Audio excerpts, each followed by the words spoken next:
Ficou.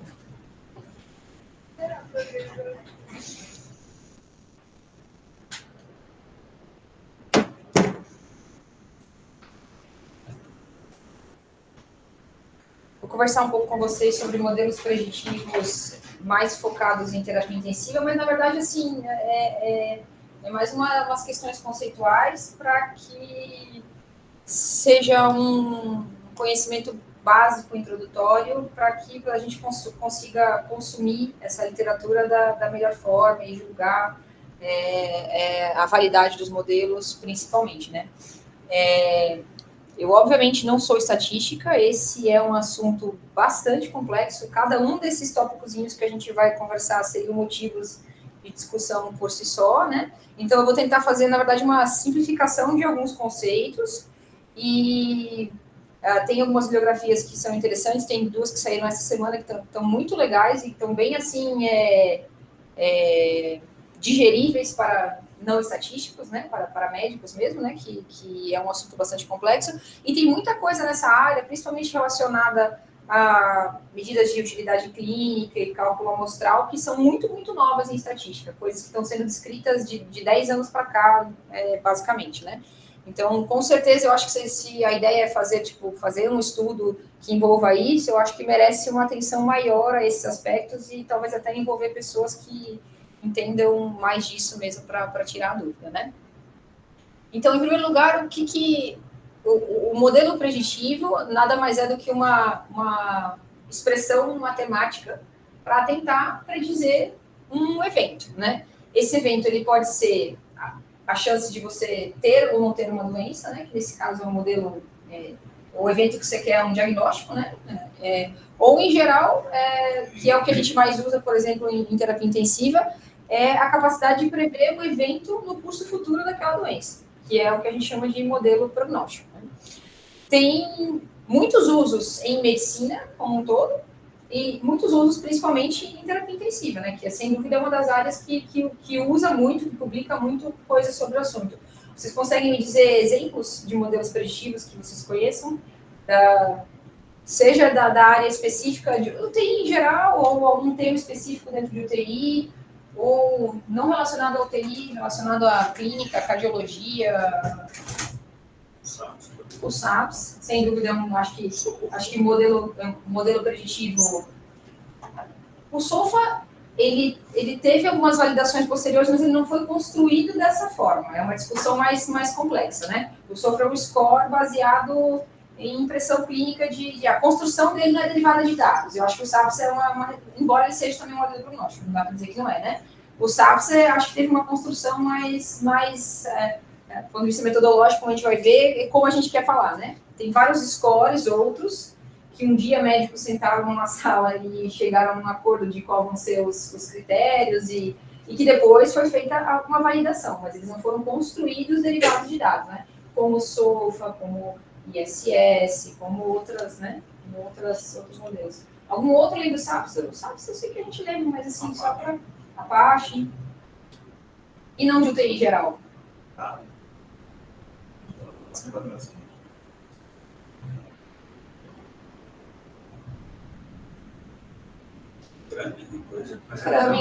Framingham é um super importante, né? Todos os de cardio tem um monte, né? Se a gente for pensar em doença cardiovascular, em mortalidade pós-infarto, em risco de evento cardiovascular nos próximos anos, MELD, certo? Para cirrótico.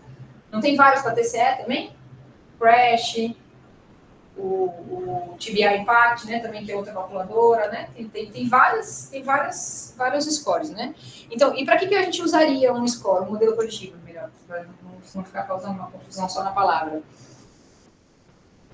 A gente pode usar para avaliar resultados, né, então, assim, se eu tenho um score que, só avaliar em terapia intensiva, né, claro que tem outras aplicações, para avaliar resultados de uma UTI específica, né, então, se você tem um score que prediz a mortalidade, ou seja, outro evento, e você tem a mortalidade que está estimada no seu serviço e a esperada. Então, você pode avaliar mais ou menos os resultados, né? Você pode fazer benchmarking, que é a comparação, né, desse score, seja internamente você mesmo ao longo do tempo, ou eventualmente até o benchmarking externo, que é a capacidade de você se comparar com outras UTIs, por exemplo, né?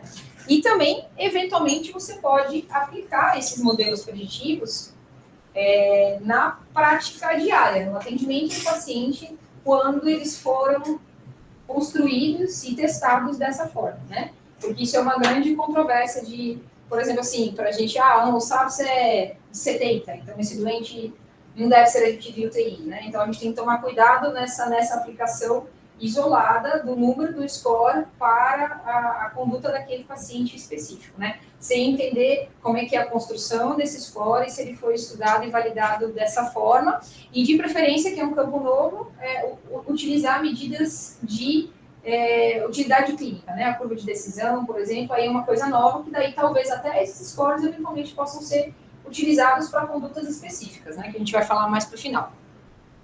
E modelo preditivo é uma coisa assim que absolutamente explodiu, né? Todo mundo parece que quer fazer o seu próprio modelo, né? Então, vamos pegar aqui os doentes da UTI clínica, os doentes da UTI do trauma, imagina, a gente tem o quê? Uns 2.000 doentes aí nos últimos 3, 4 anos, vamos derivar um modelo aí de predição de mortalidade HC 2024, né?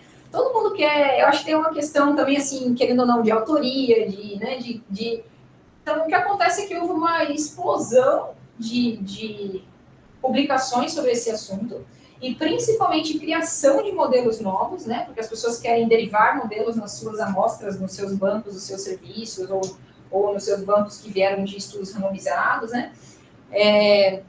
Mas a verdade é que a grande maioria deles já é natimorto nesse sentido, né?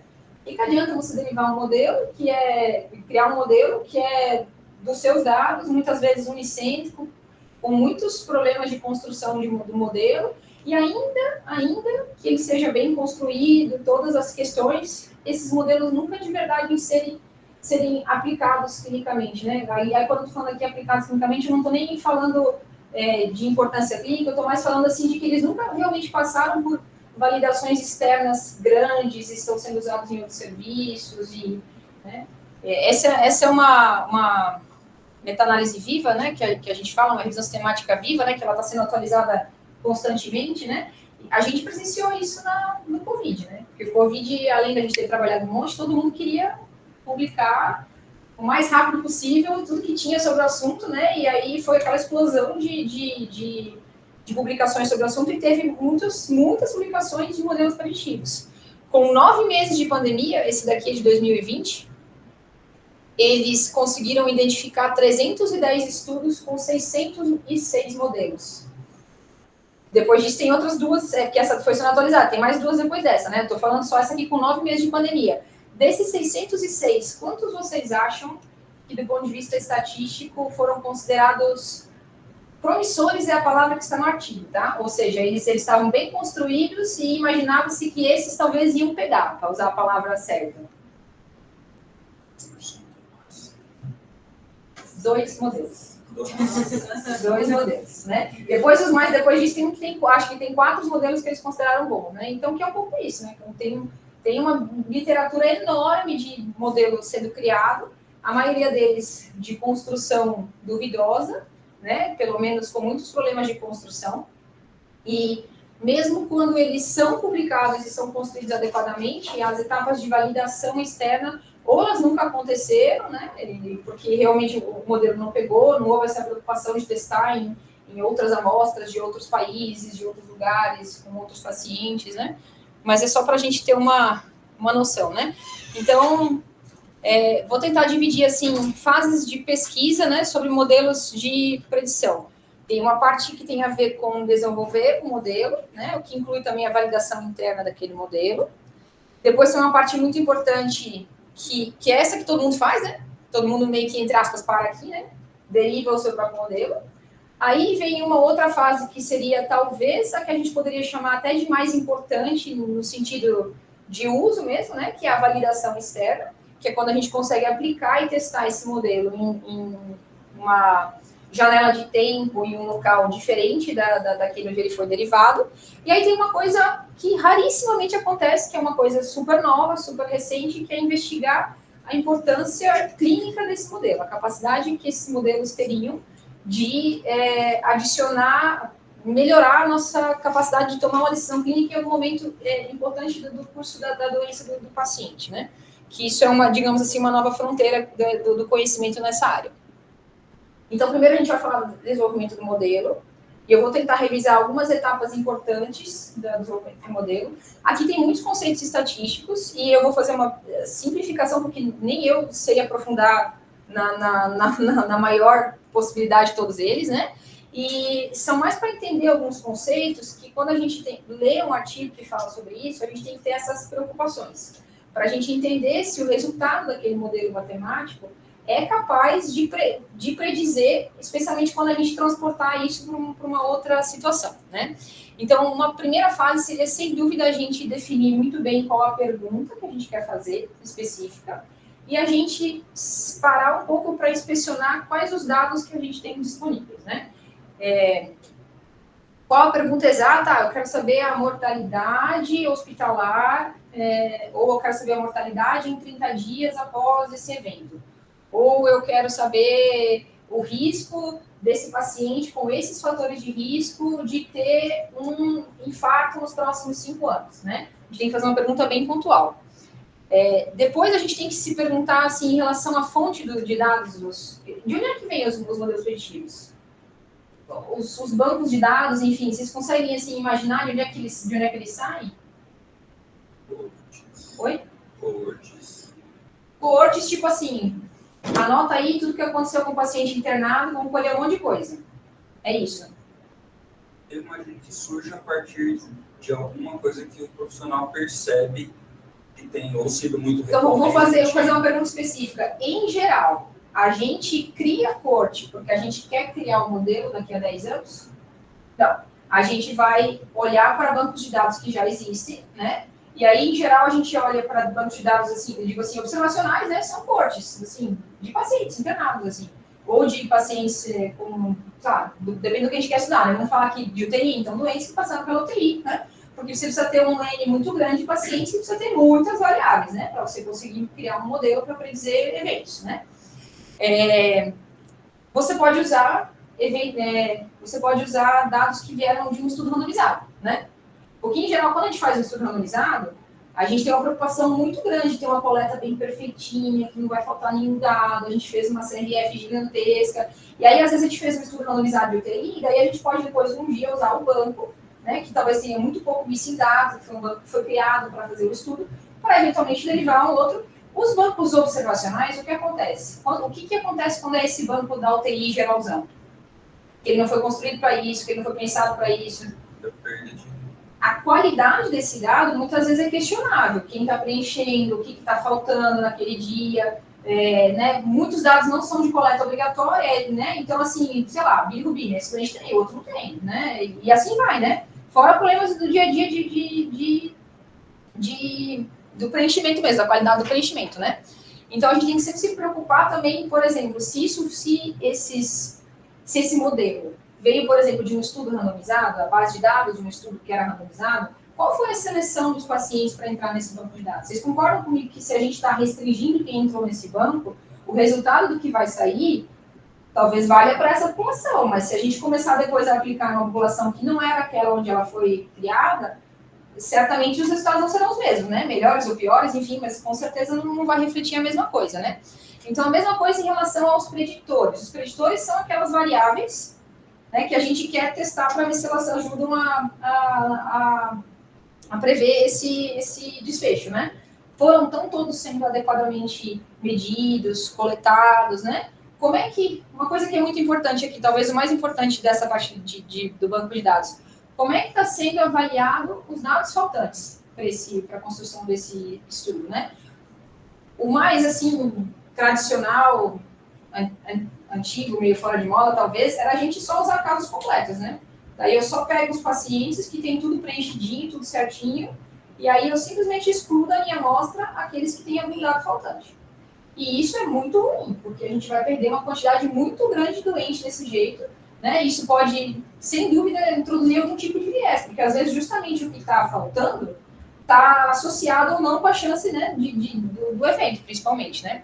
Então, hoje existem várias técnicas recomendadas para isso. De uma maneira geral, a imputação múltipla é uma maneira da gente, entre aspas, criar esse dado, baseado nos outros dados que eu já tenho, para que eu não perca uma parte muito grande da minha amostra, né? Porque quando a gente está pensando em derivar um modelo, eu preciso ter muitos pacientes, muitos eventos, né? Se eu perder e usar só casos completos, além de viés, eu vou estar perdendo a minha amostra, né? Perdendo informação. Então, nunca é uma coisa interessante a gente analisar só casos completos, né? E a mesma coisa, desfecho de interesse. Ficou meio pequena aqui a letra, desculpa.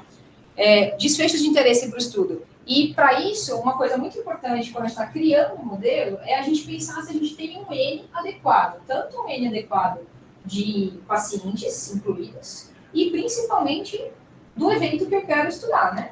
Então, eu também... Por quê? Principalmente porque isso vai influenciar muito quantos preditores eu posso colocar no modelo. Não dá para... vai influenciar diretamente o cálculo amostral, que é uma discussão muito longa, depende se é binário, se é tempo para evento, e depende de um monte de coisa, né? Depende dessa taxa, dessa relação do evento. Tem uma regrinha de bolso antiga, também questionável, mas que acho que a maioria ainda segue, ainda usa, é de que você precisa ter pelo menos 10 eventos por variável de interesse que você está incluindo no modelo, né? Então, não dá para fazer um modelo com 50 variáveis e ter 5 eventos, e ter 2 eventos na sua corte, né? Por exemplo, né? Então, essa relação é importante. Isso aqui é uma simplificação, e isso aqui pode ser visto como questionável, mas, em geral, é o que ainda se usa bastante. Depois, a gente vai falar essa divisão, inclusive, desses números, eu achei interessante, ela é de um artigo, depois eu passo para vocês, né? A codificação dos preditores, né, dessas variáveis que eu quero incluir no modelo, que é basicamente como é que eu vou trabalhar essa variável, né? Então, algumas coisas que a gente tem que prestar atenção. Às vezes eu tenho variáveis categóricas que tem muitas categorias, 10, 15 categorias, e 2 ou 3 ou 4, elas são tipo assim, 0,5% da amostra, né? Então, às vezes, tem muitas categorias, eventualmente eu posso cogitar colapsar algumas categorias que são de menor interesse clínico, que não tem tanta diferença entre elas, né? E porque a frequência é muito, muito pequena, né? Porque aí eu posso... simplifica um pouco a análise nesse sentido. Quando a gente tem uma variável contínua, a gente tem que avaliar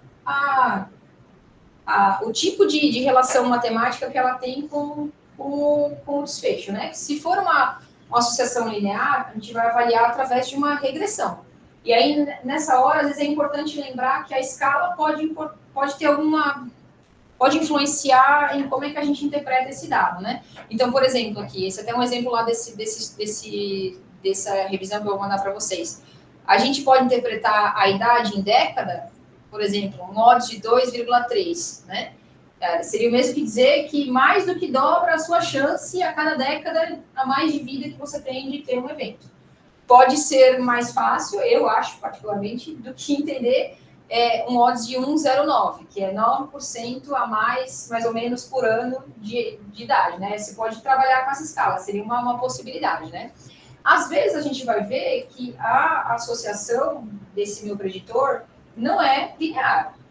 Isso a gente frequentemente vê. Tipo, idade, algumas vezes pode se comportar dessa forma, né? De ter uma curva em J, uma curva em U, né? Então, eu não posso transformar isso matematicamente numa reta, porque eu vou completamente perder a informação dessa forma, né? Isso aqui não é uma reta, né? Assim, não é... Então, a gente pode usar, quando essa associação é não linear, a gente vai usar aqui equações matemáticas, né? Polinômios, né? Eu vou meio que dividir essa curva em alguns segmentos e é como se fossem equações diferentes para cada uma desses pedaços, né? E uma coisa que é super importante, se puder não lembrar de nada nesse slide, só lembra dessa última frase, que a gente não deve categorizar variável contínua, né? Isso é uma coisa que, quando a gente está construindo o modelo, não se faz, não é recomendado, né? Se depois, em validação, em outras etapas, aí às vezes até, dependendo da situação, pode ser discutível. Mas quando eu estou pegando a idade, por exemplo, e aí eu digo assim, não, claramente depois dos 65 parece que piora muito, né? Parece que depois de 65 realmente a chance de mortalidade é muito mais alta, né? E aí eu categorizo, idade maior de 65, sim e não. Né? Dessa forma, especialmente na construção do modelo, quando eu colocar ele dentro do modelo de uma maneira categórica, não de uma maneira contínua, a gente vai estar perdendo um monte de informação, né? Então isso é uma coisa que não é recomendável. Tudo certo até aí? Estou tentando fazer uma simplificação da simplificação, inclusive para mim, né? Porque é difícil simplificar uma coisa que você também não sabe da maneira que você gostaria de saber, né? Falar isso depois do doutorado com modelo preditivo fica meio ruim, mas Depois a gente vai para uma fase que a gente chama de que é a especificação do modelo, que é basicamente estratégias para selecionar os preditores. Isso seria, de novo, né? Cada uma dessas coisas a gente poderia ficar conversando aqui muito, né? Mas é basicamente assim, o modelo ele é uma equação matemática para tentar predizer o desfecho. E existem muitas maneiras de eu selecionar variáveis para pôr nesse modelo. Existem várias estratégias para isso. Algumas que a gente considera mais tradicionais, mais antigas, que têm algumas desvantagens, ou seja, pode gerar muita instabilidade no modelo, né? Porque assim, a gente pode, com os mesmos dados, construir várias coisas diferentes. Importa muito a maneira, a ordem que a gente colocou as coisas, como a gente selecionou, né? Em geral, o que é recomendado? Que a gente tenha, de alguma forma, algum modelo teórico por trás disso, que eu quero dizer assim, que você pode selecionar as variáveis que são do seu interesse clínico de incluir no modelo, e aí existe uma outra parte, que digamos é matemática, e daí existem várias técnicas, várias estratégias de cálculo, de maneira de selecionar isso, né? Em geral, o que a gente faz, assim, seja como, independente do tipo de técnica, a gente, ou ao adicionar ou ao tirar do modelo, a gente vê se o resultado acaba ficando melhor ou pior, numa simplificação extrema aqui do que eu estou falando para vocês. Mas é só para lembrar, assim, que isso daqui afeta muito o resultado, especialmente se a gente estiver falando ainda por cima de um N pequeno. Vai gerar uma instabilidade muito grande, assim, poucos eventos, poucos pacientes e estratégias diferentes de seleção, vai gerar uma mudança muito grande do que poderia acontecer, né? Aqui, o que é importante?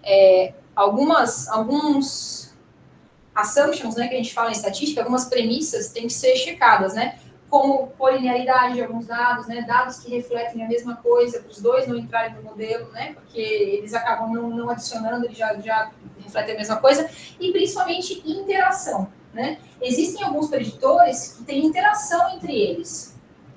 Então, exemplo assim, ó, a própria idade, ela pode ter uma interação com outro preditor, e aí, a partir de um certo ponto, o efeito é pior ainda, porque a idade está interagindo com esse outro preditor. Me ajuda a dar um exemplo de gravidade clínica, porque a idade, em geral, ajuda a pensar nisso.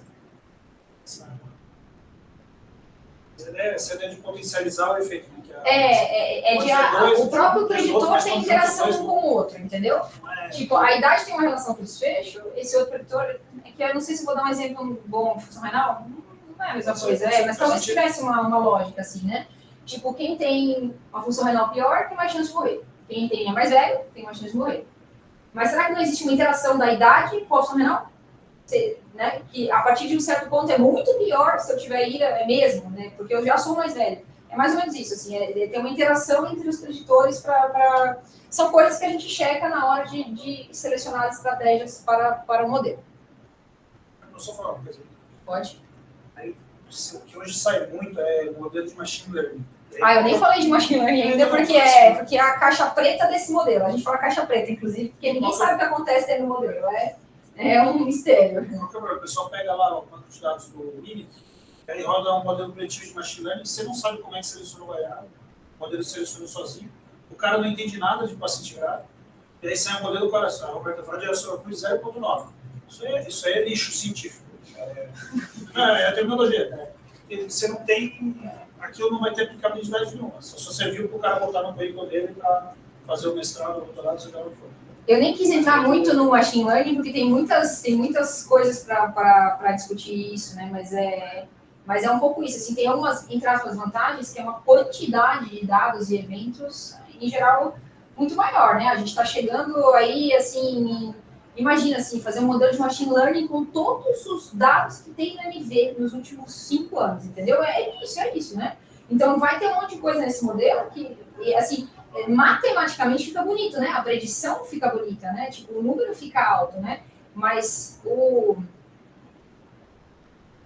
output disso é inutilizável, ininterpretável, assim, né? Nesse sentido, né? Porque não gera, assim, uma equação, né? Então, assim, a predição até aumenta, mas para modelo prognóstico, por exemplo, é complicado, né? Especialmente pensando, assim, em medicina, em terapia intensiva, eu acho que tem muitas coisas que a gente precisa ter cuidado. E essa é uma outra coisa que com o machine learning explodiu, né? E tem muitas recomendações recentes de como fazer avaliações adequadas, né? No programa de machine learning, o pessoal pegou a via do machine learning. Quem começou a estudar isso não era estatístico, era muito pessoal da ciência de computação. E eles simplesmente esqueceram que a estatística já estudava isso desde a década de 70. Eles seguiram um outro caminho totalmente diferente. E agora que eles estão começando a falar em calibração, eu quero falar para vocês. Né? Só você ter uma ideia assim, que tem muito... vai ter que desenvolver muito para a gente poder ter aplicabilidade real. Tanto que eu conheço um exemplo que deu certo até hoje, que é o da Nature, mas a maioria dos modelos de machine learning eles estão morrendo na praia. Eles não chegam adiante por causa disso. Compõe aquela lista lá do início, de modelos que nunca chegaram a ser... Depois a gente vai para uma fase que é de avaliar as estimativas do modelo. Essa é uma conversa mais complexa, mas mais ou menos assim, ó. Se a gente for pensar, por causa de todas essas etapas que a gente falou, de como é que são os preditores, como é que são os desfechos, como é que foram selecionados os pacientes para entrar nesse estudo, principalmente como é que foi feita a seleção de variáveis, né? Quando a gente termina, entre aspas, assim, fiz a análise, essa fase que é a validação interna, né? Em geral, esse achado, esse número que sai, seja, vamos supor, pode ser a calibração, pode ser a discriminação, né? Essa performance, ela é otimista demais. Ela é muito bonita para ser verdade. Mais ou menos entendam dessa forma, né? E existe um sobreajuste daquele modelo dentro daquelas variáveis, né? E existem algumas técnicas que a gente precisa aplicar para corrigir isso. Porque eu estou achando um achado que é muito bonito. E aí, com certeza, a hora que eu validar externamente em outros cenários, vai cair bastante. Então, nessa parte de validação interna, que eu estou criando um modelo. Então, eu tenho aqui no meu banco de dados. Aí eu vou fazer essa parte que tem algumas técnicas, né? De penalização, laço e outras. São técnicas estatísticas, não vale a pena, né? Mas basicamente como se eu estivesse corrigindo os coeficientes da minha regressão, né? Então, vai lá, a penalização é 0,82. Então, aí se multiplica os coeficientes da regressão para esse número. Porque a própria estratégia de seleção das variáveis e a construção interna do modelo tende a ser um modelo muito otimista, né? Isso a gente chama de sobreajuste ou overfit em inglês, né? Essa é uma etapa importante que também muitas vezes não é feita na criação dos modelos, né? São só conceitos, tá, pessoal? Sem desespero, porque não é só para entender que existe overfitting quando a gente... É isso que tem que lembrar, entendeu? Existe um super ajuste para aqueles dados, né? É como se o resultado fosse muito bonito para ser verdade. Essa é a minha interpretação das minhas palavras, né? Não, obviamente não é uma pessoa estatística falando isso, mas deu para entender, né? Depois a gente avalia o próprio resultado, né? A performance do modelo ela pode ser avaliada de várias formas. Existem, em geral, assim, 3 grandes grupos, digamos assim, de medidas, né? A gente pode avaliar a discriminação, e aí existem várias formas de avaliar a discriminação. A gente avalia a calibração, que tem várias formas, várias técnicas, gráficos, testes, né? E existem medidas de utilidade clínica, que vou mandar a revisãozinha para vocês, que eu acho legal de lembrar desse ABCD de modelo preditivo, né? Que é meio que um mnemônico para lembrar disso. Como isso daqui, propriamente, é o que a gente faz depois de novo numa validação externa, eu vou falar no final que a gente vai destrinchar, que são propriamente as medidas de predição. Depois a gente vai avaliar a validade do estudo, né? A gente pode pensar primeiro numa validade interna, que é a capacidade de reproduzir os dados dentro daquela sua própria amostra.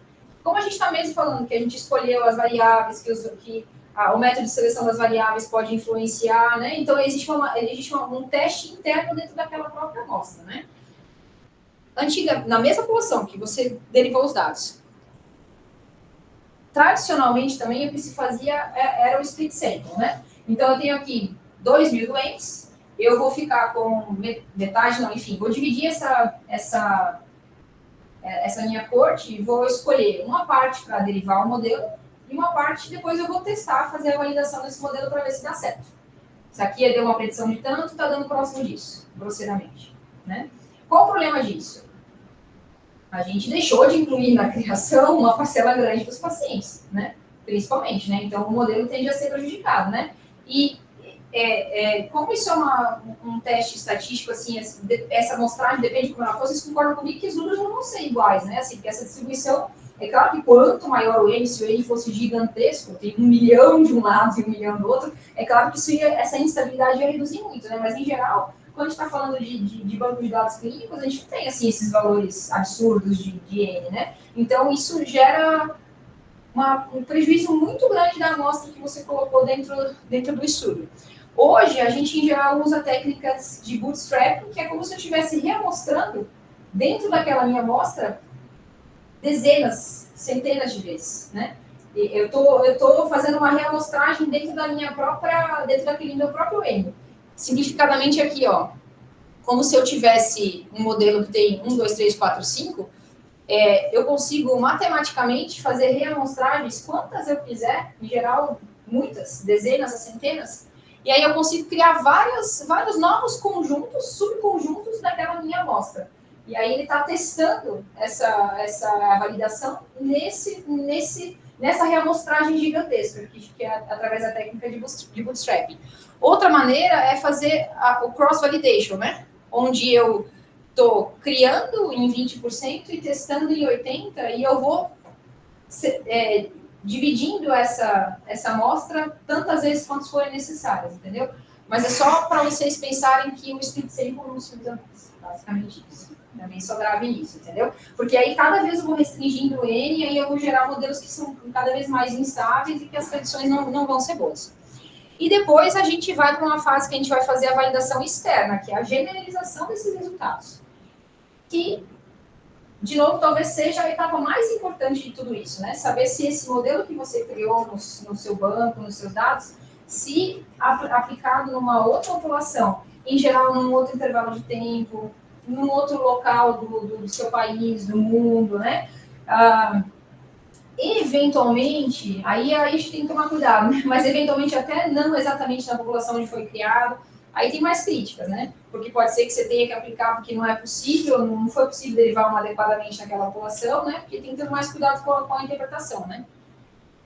Mas é isso. E por último, é a maneira de que você apresenta esse modelo. Isso aí é tudo matemático, né? Isso é tudo estatística, né? Mas a gente, quando a gente consome o modelo, vocês concordam comigo que a gente, em geral, ou a gente nem pensou e não se deu o trabalho de ler e entender profundamente todos esses conceitos, mas certamente quando eu entrar numa calculadora de SAPs, não está passando pela sua cabeça tudo isso que aconteceu para sair aquele número, né? Só sai o número, né? A equação, a fórmula está toda... você não está enxergando essa equação, essa fórmula, né? Até a gente pode e deve e é recomendado publicar a fórmula do modelo. Essa, inclusive, é uma recomendação. O paper original do SAPs está lá toda a equação gigantesca para você poder fazer no seu serviço. As pessoas fizeram calculadoras depois disso, né? Vocês concordam comigo que se todo mundo apresentasse aquela equação gigantesca do SAPs, isso é zero digerível, né? Para quem está usando o modelo, né? Então, existem maneiras que a gente consegue simplificar essa aplicação para aumentar e facilitar a utilidade clínica dessas ferramentas, né? Então, às vezes, muitos desses scores que a gente vê, assim, 0, 1, 2 e 3, de somar, tipo a escala de Notre Dame, na verdade, às vezes, o que pode ter sido feito é que o coeficiente lá da regressão ele foi arredondado para um número mais próximo, de maneira a ser mais fácil de você, de repente, à beira-leito, somar o score de cabeça. É uma possibilidade. Outra forma de usar, em UTI, acho que a gente não usa muito, não me vem nenhum exemplo, é usar o nomograma. Vocês lembram de nomograma? Ainda? De prestar residência? Todo mundo lembra, né? Infelizmente, né? Mas não é uma coisa, eu não consigo lembrar um exemplo que a gente use muito no dia a dia. Metadona, exatamente, E aí, hoje em dia, o que acontece? Tem um monte de calculadora online, aplicativo, tal, de celular, né, medical, enfim, tem várias coisas que você nem enxerga o que está acontecendo, só sai um número. Isso é uma outra maneira também de apresentar o modelo, né? Até aí, tudo bem? Então, agora a gente vai falar da performance do modelo, as medidas de performance específica, que é o que a gente vai testar também de novo numa validação externa, né? Essa classificaçãozinha, assim como eu falei, a gente olha em geral discriminação, calibração e utilidade clínica, né? E dessa forma fica fácilzinho de lembrar, porque a calibração tem um alfa e um beta, a área sobre a curva é um C, e a curva de decisão clínica é um D. Então, fica um mnemônico bonitinho, fácil de lembrar. Alfa, beta, estatística C e curva de decisão. Então, assim, discriminação, ela é a capacidade que um modelo preditivo tem de diferenciar um paciente que teve um evento do paciente que não teve um evento. Então, por exemplo, quando a gente está falando do SAPS, o SAPS prevê mortalidade hospitalar. Então, discriminação é a capacidade de diferenciar o paciente que saiu vivo do hospital do paciente que morreu na internação, certo? Existem várias formas de avaliar a discriminação, especialmente quando a gente está falando de desfecho binário, né? Morreu ou não morreu, teve ou não teve um evento, né? A estatística C, avaliada através da área sobre a curva ROC, é a maneira mais tradicional e mais difundida da gente pensar, interpretar, né? O score de Brayer também é uma outra medida também de discriminação, mas vou deixar essa aqui de fora para falar da curva ROC, que eu acho que é mais fácil de entender, até porque é uma coisa bem visual, né? Aqui, na vertical, a gente vai ter a taxa de verdadeiros positivos, né? A sensibilidade, certo? E aqui, a taxa de falsos positivos, que é 1 menos a especificidade. Essa linha tracejada é o neutro dessa né? Que não melhora, não é o neutro, né? Random, né? Não sei como é que eu poderia talvez classificar isso. Quanto mais próximo de 1, maior essa área sobre a curva e maior a discriminação. Do ponto de vista estatístico, ele é um conceito quase um pouco abstrato, assim, artificial, não sei como é que a gente pode falar. É como se eu estivesse pegando parzinhos de doentes, um que teve e um que não teve o desfecho, né? Então, assim, o número quanto mais alto é maior essa discriminação, mas como eu consigo... É uma coisa muito abstrata mesmo, assim, então é difícil da gente... aplicar isso é diferente de calibração, que é um conceito que para a gente, a beira-leito, faz mais sentido de pensar como ele funciona. Então, quanto mais próximo de 1, 1 seria o perfeito, né? Quanto mais próximo de 1 é bom. Quanto que é uma área sobre a curva boa? Existe um valor na literatura que a gente diz, a partir disso a gente está falando que é um número bonito aí. Em geral, até 0,6, até 0,7 a gente considera ruim. Acima de 0,7, digamos assim, que é um regular satisfatório, né? Acima de 0,8, especialmente acima de 0,9, é bom, né? Claro que acima de 0,9 é ótimo, lindo, maravilhoso, mas, assim, de verdade, é super difícil que um modelo bem construído, com N legal, que tenha passado por todas essas fases que a gente falou, com número de eventos legal, né? É super difícil que ele tenha... Se vocês estão lendo a área sobre a curva 0,94... pulga atrás da orelha. Tem algo muito estranho, assim, porque qual vocês acham que é a área sobre a curva do SAPS? Nada descrição original. A gente sabe que com validações posteriores vai tendo uma deterioração importante desses números, né? No original é 0,84. E é talvez um dos melhores modelos de predição de doença crítica em geral que a gente tem, né? Então, assim, esses números muito, muito extremos, especialmente acima de 0,9, não vou dizer que eles não possam acontecer, mas acho que a gente tem que olhar com bastante ceticismo para ver se aquilo faz sentido, né? Porque, em geral, acima de 0,8 a gente já consideraria muito bom, né? Claro que isso pode variar também do que a gente está falando, né? Mas pensando assim em mortalidade, doença crítica, como um todo, já estaria ótimo pensar acima de 0,8. Acima de 0,9 eu acho que tem que só acender um sinal de alerta para ver se esse número faz sentido mesmo, né? Isso falando na performance do modelo na criação. Quando a gente fala em validação externa, é um fenômeno super comum. O SAPS lá de 2006, 2006, sei lá, no início dos anos 2000, Hoje, se a gente for testar os SAPs na amostra da UTI do trauma, na amostra da UTI clínica, a gente não vai encontrar 0,84. A gente, muito provavelmente, vai ser cada vez um pouquinho menor, né? Isso é uma coisa que acontece nas validações externas. Em geral, os números que a gente encontra são um pouquinho abaixo, né? E quanto mais tempo passa e o cuidado na UTI foi mudando, aí vocês concordam que os doentes que entraram no estudo dos SAPs há 25 anos atrás não são os doentes que estão em UTI hoje, né? Muitas coisas mudaram, né? Tanto em relação ao processo de saúde e doença, mas principalmente em relação ao cuidado de paciente em doença crítica, né? Depois vem um conceito muito importante que é a calibração. Deu uma estragadinha mesmo quando mudou aqui, agora que eu vi, que comeu um pouquinho uma parte das palavras. Calibração é a concordância entre os riscos estimados e os riscos observados. Existem algumas formas gráficas da gente interpretar isso, que é através do calibration belt e do calibration plot, que é esse gráfico aqui, né? Esse gráfico tem um eixo de observado e um eixo de esperado, né? Então, risco observado, né? Então, 20%, né? 0,2, 0,4, 0,6 e esperado. Esse tracejado aqui, de novo, ele é a linha do perfeito, né? É sinal de que cada vez o risco esperado é exatamente o observado. Então, esse eixo de 45 graus aqui no meio do gráfico, né? Em cima disso, ele vai desenhar o gráfico do seu modelo, da sua validação, né? Esse gráfico, ele é uma equação. Ele tem um alfa, que é esse de onde ele sai aqui, certo? Logo, se fosse perfeito, deveria sair do zero, certo? E tem um beta, que é o ângulo dessa curva. Se fosse perfeito, para cair exatamente em cima aqui, é 1. Tá? A gente está usando os neurônios que a gente já usava uns 8 para 10 anos, dependendo da faixa etária, mais ou menos, né? Que não faz mais parte do nosso dia a dia, né? Então, esse alfa a gente chama de calibration in the large. É o quanto essa medida do modelo, ela está sistematicamente ou muito alta ou muito baixa. É de onde o modelo está saindo. Quando eu estou derivando o modelo, eu fiz dentro da minha amostra, o alfa é 0, né? Eu digo assim, você derivou baseado nos seus dados, né? Aí, quando a gente faz a validação externa, a gente vai ver que existe, em geral, uma mudança nesse alfa, né? Ele, em geral, não é 0, né? Claro que quanto mais próximo de 0, mais perfeito é um bom sinal, né? E o beta, a mesma coisa. Então, o que a gente está vendo aqui, esse daqui é um gráfico da minha série de doutorado. Até deveria ter pego um para mostrar uma descalibração um pouquinho mais evidente, né? Aqui, o que a gente está observando, a gente pode olhar o número, né? Está aqui em cima, ó. Menos 0,17 e o slope de 0,998, certo? A área sobre a curva é 0,80. Né? Isso aqui é a calibração, mas a área sobre a curva seria 0,80.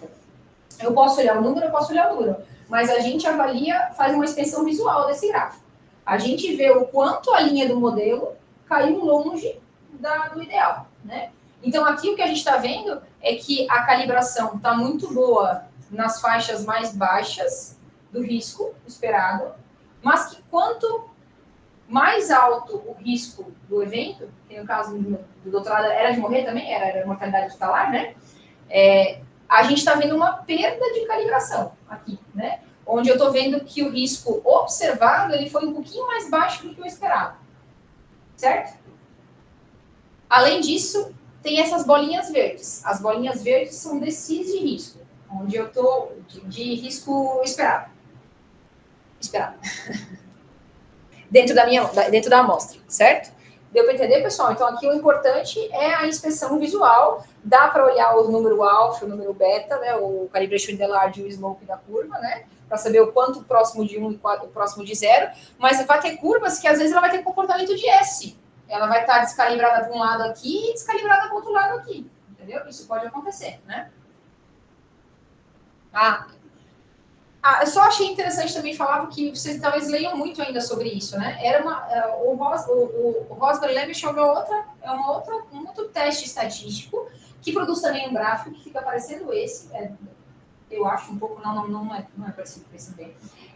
Onde, na verdade, a gente também é uma maneira um pouquinho mais tradicional, antiga, de avaliar a calibração. Onde a gente arbitrariamente divide o grupo em DCIs e a gente faz um P para saber se tem uma diferença entre cada DCI. Isso também não é mais uma coisa recomendada, porque essa divisão é completamente arbitrária. Esse P, se ele vai dar significante ou não, ele não mostra a direção da descalibração. Existe uma influência muito grande se a amostra é muito pequena, muito grande. É só para vocês saberem que é uma técnica que também está fora de moda, né? Então tem que pensar que hoje em dia a gente costuma fazer mais por calibration plot. E utilidade clínica, que é uma coisa que foi descrita em 2006, as primeiras descrições, né? Nesse grupo de utilidade clínica existe, eu vou falar aqui da curva de decisão, mas existem outras medidas que são derivadas disso, né? Mas é principalmente da curva de decisão. A utilidade clínica é a capacidade desse seu novo modelo melhorar a sua capacidade de tomar decisão em algum momento no curso da doença daquele paciente. Esse é um conceito, os primeiros exemplos, eles vieram principalmente da oncologia e da cardiologia. Então, vamos pensar assim, ó, por exemplo, você tem um câncer que tem um tipo histológico diferente, né? Tem um marcador lá histológico diferente. E por causa desse marcador bioquímico, enfim, esse receptor lá positivo que tem, você pode ter uma chance de ter uma evolução pior. A doença é mais agressiva, costuma ter mais metástase, costuma ter uma mortalidade mais alta, né? Então, baseado em ter um modelo que tem esse marcador no seu modelo, você pode, naquele paciente, indicar uma conduta mais agressiva, por exemplo, de vigilância ou até de tratamento. Não, nesse paciente aqui com esse marcador, então a gente vai fazer, sei lá, em vez de uma segmentectomia, vamos fazer uma mastectomia radical. Estou tentando, assim, só traduzir em outras formas, né? Isso também existe muito com doença cardiovascular, né? Então, se você tem muitos fatores de risco, se você tem uma anatomia X, Y, Z, porque o que eu estou falando de modelo, a gente está falando disso, né? O que a gente pôs dentro do modelo é essa característica, né? Quando a gente adiciona dentro do modelo essa característica clínica, a gente pode determinar momentos onde isso pode influenciar o tratamento, pode determinar estratégias mais de mudar o tratamento clínico. Para isso, existe um limiar de decisão, um limiar em geral de tratamento, a gente está falando de doenças, né? Mas é um limiar de decisão. Esse limiar é um número, e isso pode variar, a gente é que vai decidir isso entre a gente. Olha, qual é o risco que eu vou dizer que é aceitável fazer só vigilância, qual é o risco que a partir do qual é aceitável, é melhor fazer prostateia radical, e mesmo que tenha efeitos colaterais, né? Trombólise para infarto. A partir de qual risco de hemorragia eu vou dizer que é melhor não trombolizar, né? Então, não existe um número certo para isso, né? Isso, obviamente, é baseado em informações clínicas, em contexto, pode ser até paciente dependente. Dependendo se a gente está falando de oncologia, por exemplo, talvez se fosse um conceito absolutamente abstrato. O que para o seu João, qual é o aceitável para ele de incontinência e impotência em relação a morrer de câncer de próstata, por exemplo, entendeu? Isso também pode ser. Então, dessa forma, se constrói as curvas, eu vou passar para essa daqui, onde a gente vai avaliar o benefício líquido. Então, a curva do modelo, que é essa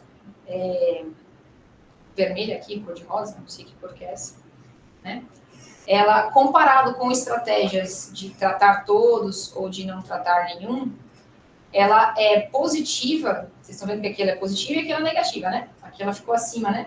Então, ela tem um benefício líquido positivo nesses limiares de probabilidade do evento, aqui, ó, de 0,1, né? Sei lá o que deve ser aqui, até 0,4 de chance no evento. Aqui, isso é um conceito um pouco abstrato e difícil de explicar, né? Então, a gente é que vai escolher, a gente que está aplicando, dependendo da situação clínica. Eu citei aqui vários exemplos, né? É que é difícil de explicar isso em doença crítica. Eu acho que é mais fácil de pensar num exemplo de oncologia, de cardiologia, que faz mais sentido na nossa cabeça, né? Justamente porque a gente não tem muitas publicações que estão usando muito, né?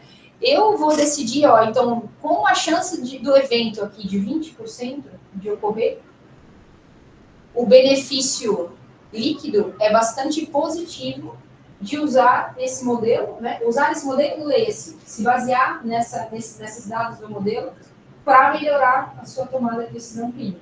Mas quem escolheu 20% foi a gente aqui, baseado no exemplo da situação que a gente quiser tratar, né? E isso daqui é uma coisa super nova, que é uma coisa que está sendo cada vez mais estudada, e talvez a partir disso a gente, pelo menos assim, porque a gente sempre aprendeu tradicionalmente que isso aqui é muito fácil pensar em biomarcador. Biomarcador é fácil de entender dessa forma, entendeu? Mas quando a gente pensa em modelos preditivos de uma maneira mais clássica, assim, pelo menos clássica para a gente intensivista, né? Esse tipo SARS, ou Apache e tal, a gente sempre aprendeu tradicionalmente de que eles não devem ser usados, porque eles não foram construídos mesmo para essa forma, para tomar decisões clínicas daquele paciente. Do tipo assim, o SARS C70, eu não vou nem levar para UTI, o SARS C70, eu não vou nem entubar. Candidato a cuidados paliativos, né? Assim, pelo menos não dá para afirmar isso baseado no SARS para aquele paciente específico, entendeu? Até pode ter várias coisas associadas. E dessa forma, talvez, alguns scores a gente vai começar a ver aplicados dessa forma, principalmente talvez até em terapia intensiva. Certo? Só, você chegou da próstata? Falei, mas eu não sei se eles capturaram. Porque eu acho que eles estão com um cara um pouco preocupante se eles estão seguindo. A próstata é assim, até dá para compartilhar com o paciente, né? Por exemplo, a partir de que probabilidade do paciente ter câncer de próstata, você vai seguir adiante na biópsia, por exemplo, que é um exame invasivo e tal. Então, a ideia vem daí. Eu acho que isso é de próstata, né? O anterior é da próstata, é esse. Isso. Aqui, inclusive, dá para entender se eu usar tipo, um biomarcador melhor, né? Ou menor do que o outro, o que é que acontece com essa curva, entendeu? É que, de novo, né, isso veio da oncologia e da cardiologia, então acho que é muito fácil pensar em modelo que tenha o biomarcador, né? Enfim, o PSA ou qualquer outro biomarcador aí de próstata. É que não deve ser PSA, que vai na cabeça, né? Deve ser um outro nome. Mas eu acho que o negócio assim, no eixo X, assim, a partir de qual limiar você, médico, na decisão compartilhada do paciente, você vai atuar e indicar a intervenção. Então, outra coisa, quando o pessoal apresenta, às vezes o pessoal fala, o modelo é bom porque de 10% a 40% ele é melhor do que as duas outras estratégias. Não importa, o que importa é o limiar de probabilidade que a gente usa para indicar a intervenção. Na tese da Roberta, a partir de 80%, por exemplo, o SOFA, né? O SOFA ele tinha uma ampla margem de aumento de limiar de probabilidade, mas assim, acima de 80%, ele é igual à estratégia tratar nenhuma. Isso. Ou seja, ele, justamente no paciente você poderia dizer assim, o SOFA está super alto, eu não vou levar para o UTI. Digamos que a gente quisesse trazer para essa decisão, né? Ele não agrega valor, porque ele não consegue discriminar ali o cara que... Ele não consegue te ajudar a tomar essa decisão, porque a gente, assim, quando você vê um paciente fala, puta, a chance de morrer é altíssima, e eu estou no cenário de triagem, né? Você tem 3 pacientes, você pode levar aquela coisa toda, talvez você queria usar algum score para te ajudar a embasar essa decisão, mas o SOFA, por exemplo, pelo menos no contexto de trauma, não ajuda. O bom é claro que esse doente já está na UTI, né? Porque ainda tem essa limitação, né? Que a amostra já estava na UTI, né? Eu nunca analisei os pacientes que não entraram na UTI, né? Mas o limiar de probabilidade é a gente que define. Então, quando vocês forem ler artigo que tenha isso, tem que lembrar disso. Não tem a ver, não é quanto maior... Essa curva nada mais é do que uma construção de vários pontos, né? Porque esse cálculo, a curva é isso, né? Eu posso calcular o benefício líquido com limiar de 20%.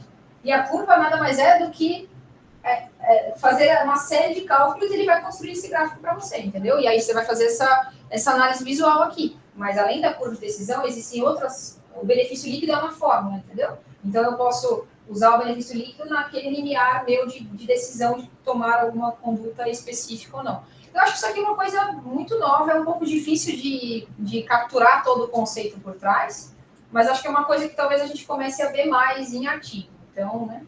O ideal seria, pelo menos, que você fizesse, que é uma outra coisa que talvez não tenha ficado clara, né? Eu até esqueci, porque eu tentei procurar esse artigo e eu não lembrei. Se a gente for olhar assim, tipo, sei lá, enfim, modelos preditivos em cardiologia, ou em câncer, ou em trauma. Trauma é outra coisa que eu achei de modelo preditivo, né? Um monte de modelo preditivo, né? Em geral, também, quando tem 50 mil modelos, é porque nenhum deles deve ser ótimo, né? Porque se tem 50 mil, talvez não é porque nenhum deles é tão bom e tão popular que só ficou ele, né? Que só sobreviveu ele, né? A maioria do que vocês veem sobre o modelo preditivo, quando você pensa em modelo preditivo, de tudo que eu tinha falado aqui, provavelmente o que você estava mais familiarizado com o conceito. Quais das medidas de performance? Quais que você já tinha ouvido falar? É sobre a curva. Todo mundo fala de discriminação. Tem umas estatísticas recentes mostrando que, assim, 15% dos modelos descritos na literatura sequer mencionam calibração, que é talvez o mais importante dessas medidas, assim, né, a que mais tem uma interpretação clara, né, que é o risco esperado para o risco observado em cada parte da amostra, né. Decisão clínica eu não vou nem falar, né, porque é uma coisa descrita em 2006, assim, menos de 1% dos estudos falam sobre isso, né.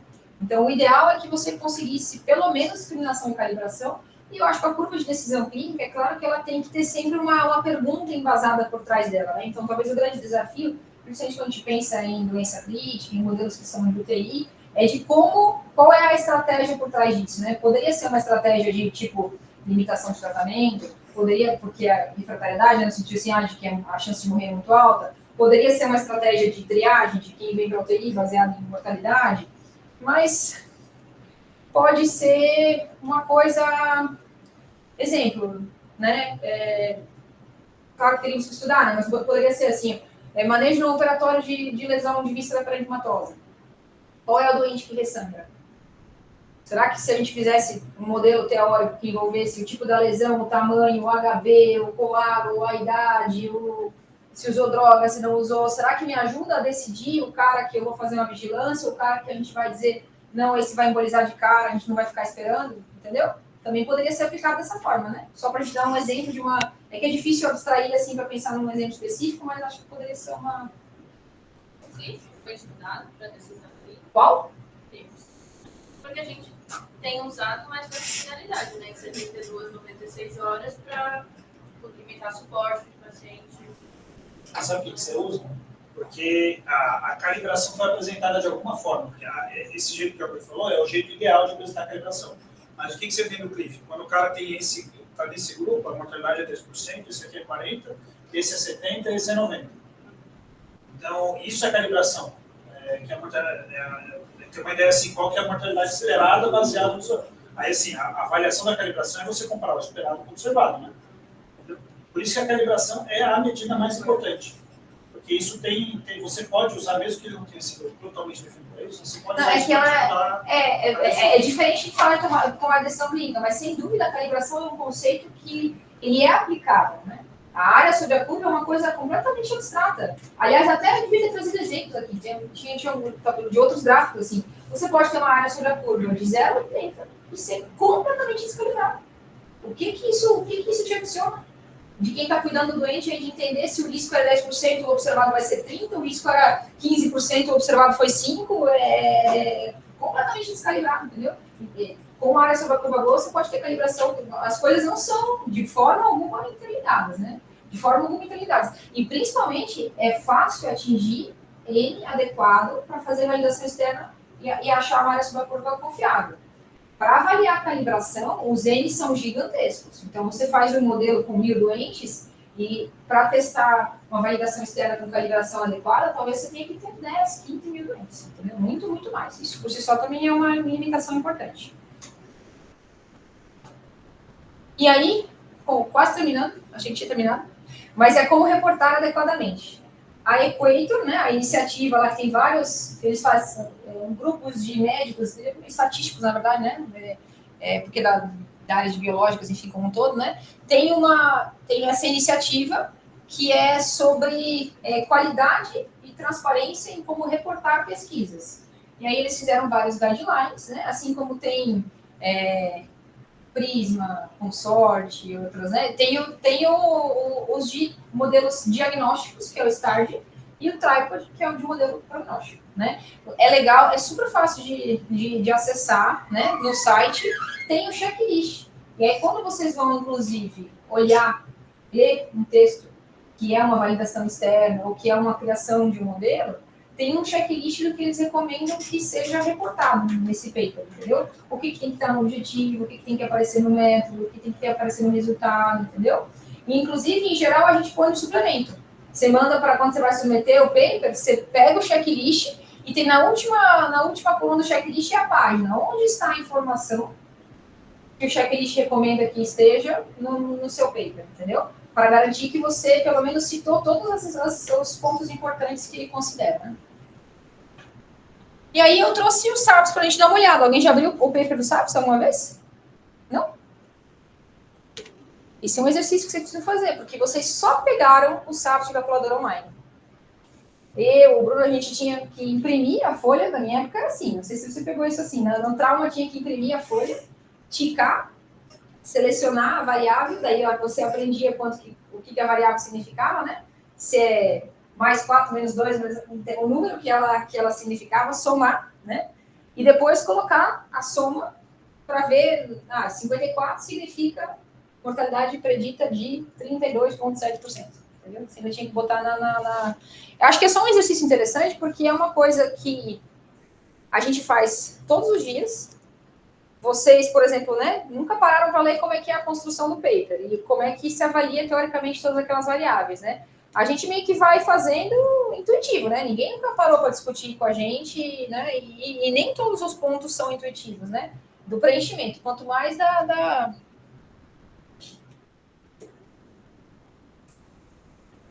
São duas partes, tá? Tem uma parte inicial, que é mais a parte metodológica. Eu vou pular para essa parte aqui.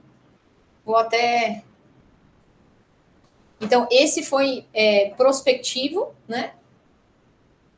Multicêntrico, multinacional, pacientes de vários continentes, né? Então, esse grupo se uniu para fazer essa avaliação, né? Ele foi construído especificamente para isso, né? 16.784 pacientes, admitidos em 303 UTIs do mundo, de 14 de outubro a 15 de dezembro de 2002. Então, foram só 2 meses? 2 meses de internação, né? Onde se avaliou dados relativos à admissão da UTI, ou seja, mais ou menos 1 hora de admissão da UTI. Né? E aí eles fizeram, além de variáveis relacionadas com condições crônicas e relacionadas à causa de admissão na UTI. Eu não vou entrar na parte estatística aqui de como ele construiu, eu só queria mostrar para vocês o resultado. A cross-validation, que foi a técnica que eles usaram para checar a validação interna, né? Reduzindo a complexidade aqui do modelo, coisas que eles mudaram para chegar naqueles, digamos assim, arredondamentos, enfim, né? A equação. Quero ver se a área sobre a curva. Distribuição dos SAPs, isso aqui também é uma coisa legal de mostrar se a gente está olhando no paper, é interessante. Em geral, não fica no paper principal, porque você tem uma limitação de figura, né? Mas é interessante checar a distribuição do score também. Em geral, é uma coisa que põe no suplemento, né?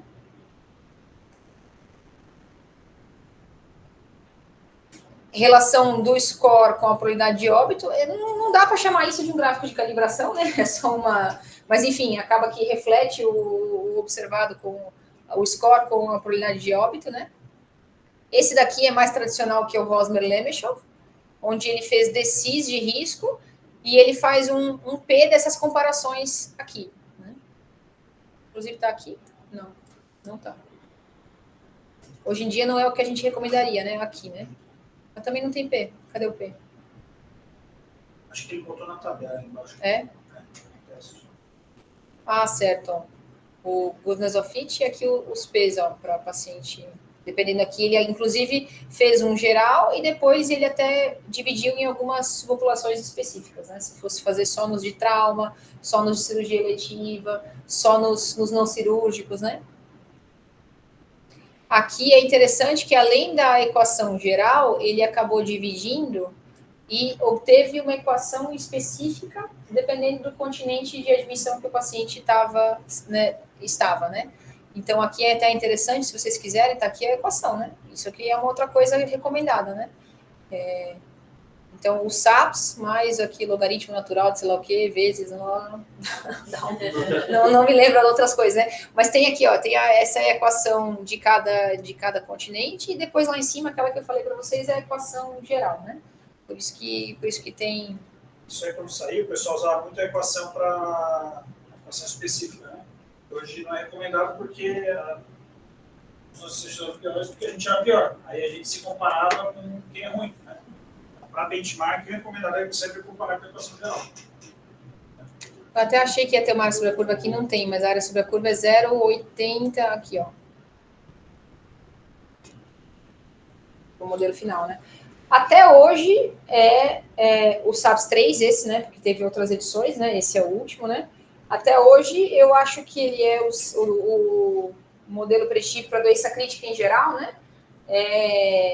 Mais amplamente utilizado e o de melhor desempenho, né? Apesar de que provavelmente em validações posteriores, em outras populações, é um pouco pior do que 0,84. Vou deixar aqui para vocês, não vou ler, tá? Mas esses autores aqui são estatísticos cuja linha de pesquisa é predição de risco, especificamente, né? São os que ajudam a fazer o tripod, o progress, né? E esse daqui é literalmente fresquíssimo. Um deles é do dia 8, um deles é do dia 15 agora, e vai sair mais um, que é o de cálculo amostral, que sai semana que vem.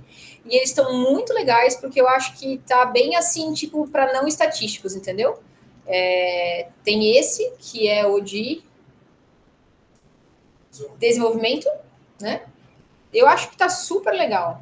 Todos os tópicos principais. Aqui ele explica alguns conceitos que são complexos, né? De bootstrapping, de cross-validation.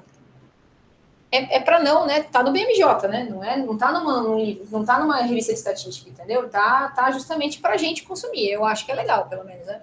Não para ler, para passar o tempo, gente. Tá. Eu tô falando se vocês quiserem um interesse específico, né? Tem coisas mais interessantes, realmente, né? E aqui de validação externa, né? Tá bem legal. Aqui ele mostra a curva, o calibration plot, mostra aqui embaixo o calibration plot para time to event, em vez de binário, entendeu? Aqui também uma curva de decisão, explicando, dá o exemplo. Eu acho que tá bem legal nesse sentido. E o próximo da semana que vem. Mostra que era só para mostrar os descalibrados. Esse daqui? Sim. Esse é o que estava no paper, na aula. Não, mais um. Aqui? Esse aqui? Esse aí, o que vocês têm de conclusão olhando essa figura aí? Vou tampar a legenda. Se correlaciona bem, né? Esperado e observado. Entende? Bem no comecinho. Assim, a partir daí, sei lá, apesar de que ele já começa por um nível acima, tem uma boa correlação, só que depois ele se perde. A predição é boa. O zero do gráfico, pessoal, só para ficar claro, ele tá deslocado, tá? O zero tá aqui mesmo, né? Certo? Tá. Isso daqui é a frequência do evento, tá bom? É como se fosse um histograma, digamos assim, entendeu? Aqui é onde está acontecendo o evento. Então, você está vendo que a maioria dos eventos estão aqui, né? A maioria dos eventos estão aqui. Aqui está bem espaçado, né? Tanto que, olha, os DCs não ficaram distribuídos ao longo de um amplo intervalo, né? De estimativa, né? Eles estão todos no começo. Então, o que a gente pode falar é que está descalibrado. Existe uma perda de calibração importante. Mas, especialmente quando a predição é o alto risco, quando ele estima 40%, a mortalidade é incrível. Então, já imaginou a gente não pensar, eu acho que a chance de ele morrer é 90%, na verdade é 50%. Isso dá muito, né? Essa é a implicação disso. Olha a decisão errada que você vai tomar se não estiver bem calibrado. Os corpos você vai usar. E pode ser a área sobre a curva 0,80. Exatamente. A área sobre a curva desse deve ser boa, porque ali no começo vai bem. Né? Mas é um esporte descalibrado. Aí o exemplo de baixo é o contrário. Esse aí, o que está descalibrado? É que o de baixo é um time to event, né? O slope ou o alfa que está descalibrado ali em cima? O slope, porque ele deslocou. Ele sai do zero, mas ele deslocou. Quando o de baixo... É que é um time to event, mas acho que dá para entender. A linha geral é a mesma, exatamente. O que está descalibrado aí? Aí é o alfa, né? Porque ele está saindo do lugar errado. Né? Ele jogou tudo para cima, mas o slope é um, está tudo certo. O alfa está errado. Né? Aí não sei se ele fala quanto que está. Podemos ler. Não li essa legenda. Mas, enfim, visualmente você já... Tanto que só o visual já é meio que o suficiente. Só que o que o estatístico recomenda você apresentar o alfa e o beta, né? O calibration slope e o calibration enlarge. Que é para você... Porque com isso você consegue fazer meta-análise e tal, você consegue juntar e ter uma métrica só, entendeu? Uma métrica mensurável. Assim como é super recomendado publicar a equação. Porque se a gente não publica a equação, as pessoas não têm como elas calcularem o score e fazerem outros ajustes desse modelo, né? Ajustar essa equação, né? Às vezes não é uma coisa muito que a gente está acostumado a consumir, né? Porque, em geral, quando a gente vê o modelo preditivo, dificilmente a gente vê igual no paper do SAPS, que está a equação completa publicada lá, né? Que você possa... Por exemplo, o Souza tentou validar, ele não conseguiu, porque não tinha equação. Aí fez meio que uma validação interna dentro do que tinha. Eu acho que eu acabei. É isso. Aqui são só esses dois que a gente abriu, tá bom? Tá no drive de vocês aqui, certo? Acho que é isso. Posso só dar mais um exemplo? Pode. Vocês conhecem alguma regra de decisão? É que assim, ainda não aplicou a curva de decisão clínica, mas alguma regra de decisão que vocês apliquem no dia a dia que foi validada, que chegou na terceira etapa, que teve uma derivação, validação externa e teve uma avaliação de impacto clínico?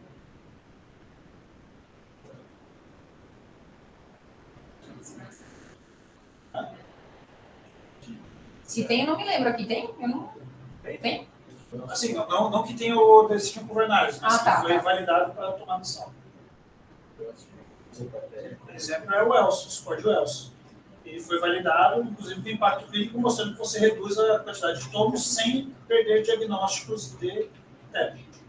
Entendeu? Então, só que aí, olha só, você vai ter é um estudo clínico mesmo, você aplica a ferramenta, a estratégia do ELSO mais dedímero, né, com baixo risco, e você não perde diagnósticos e reduz bastante o número de tomografias. Essa estratégia de decisão clínica, ela pode ser avaliada nesse contexto, de risco e benefício de uma intervenção. De risco, de risco de acontecer, e se não fizer, com custo, né? Tem várias formas da gente pensar em aplicá-la, né? Com preferências do paciente, dependendo se for uma doença oncológica ou uma doença cardiológica, se ele quer tomar não sei quantos remédios por não sei quanto tempo, ou se tem que angioplastar, né? Acho que é isso, pessoal.